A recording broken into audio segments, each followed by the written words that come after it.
guys, I'm Laura from Cherubs Chalks Interiors. Join me today for my next project. As soon as I saw this piece, I knew it had bags of potential. I've worked on pieces like this before and you can really make them look gorgeous with a little bit of paint and TLC. So first up, I used some white spirit and wire wool to remove all of the wax from the piece.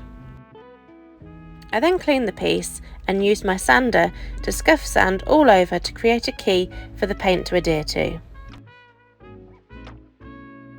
I then grabbed my bells and whistles thingamajig and some black Dixie mud.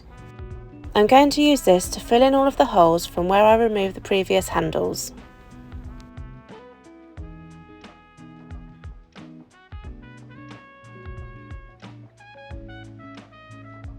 Next up, I'm going to clean the entire piece with some white lightning and a microfiber cloth.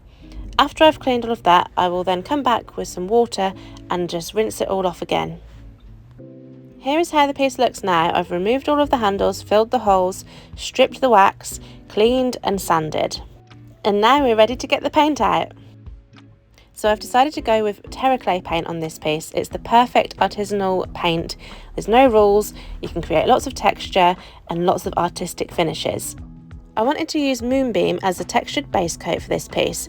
I've left it out on a plate for a couple of hours to really thicken up, and as you can see it is now the perfect consistency to give me a lot of texture. Using a premium chip brush, I'm now going to stipple on the Moonbeam paint. As you can see, I'm doing this to create some texture by just randomly dabbing the paint on here, there and everywhere so that we've got a thick, uneven layer of paint. In my opinion, the more texture, the better. However, if you try this technique and you find that once it's dry, it's a little bit too rough for your liking, then you can just come back with some sandpaper and just finely sand off the bits that you don't like. Now here's the little look with one coat of Moonbeam. You can see how textured it is, and you can also see the amazing coverage that you can get with Moonbeam just with one coat. Once that's dry, I've grabbed my Galaxy paint. This is a really dark and delicious blue.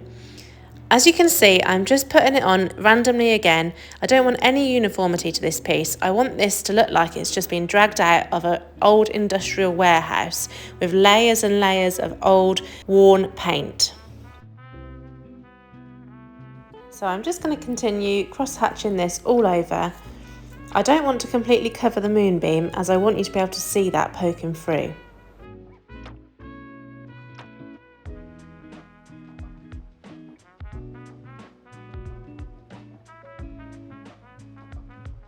Once that's all dry, I come back with a second coat. Again, I'm just doing this very randomly. I'm just covering up any bits of white that I think is excessive, but still leaving a large amount of the white visible. Now I've grabbed my Big Daddy brush and some Onyx, which is the black in the terraclay paint line. I'm going to just roughly dry brush this on randomly all over the piece just to add another layer of grunge. Now it's time to sand with a fine grit sandpaper. As you can see, I'm mainly focusing on the draw edges, but I will lightly go over the whole piece just to smooth it off slightly.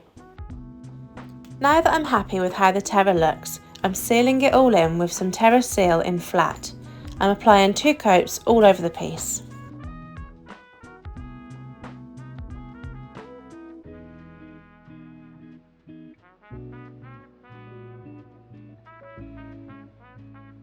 Now for even more grunge, I'm going to use some gilding wax in bronze. I love using these metallic waxes for this, as I think it gives a really lovely rusty look on the draw edges. Then I'll just buff off the excess with a rag. Last but not least, it's time to fit the hardware. So I'm going for cup handles and card holders for the apothecary style on this piece. I'll measure to make sure they're in the right location, then I'll drill a pilot hole and then screw in to secure. Are you ready to see the final look? Here she is.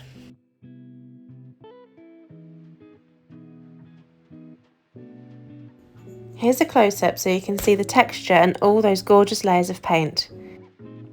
I think this piece has so much character and has been a real joy to work on. I find terraclay paint to be so much fun to work with, and the possibilities are endless.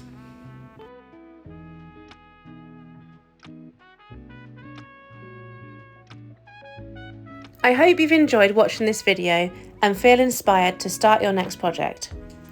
Remember, you can find us at Cherubs Chalks Interiors, and don't forget to subscribe to the Dixie Belle Paints YouTube channel for more tutorials just like this one.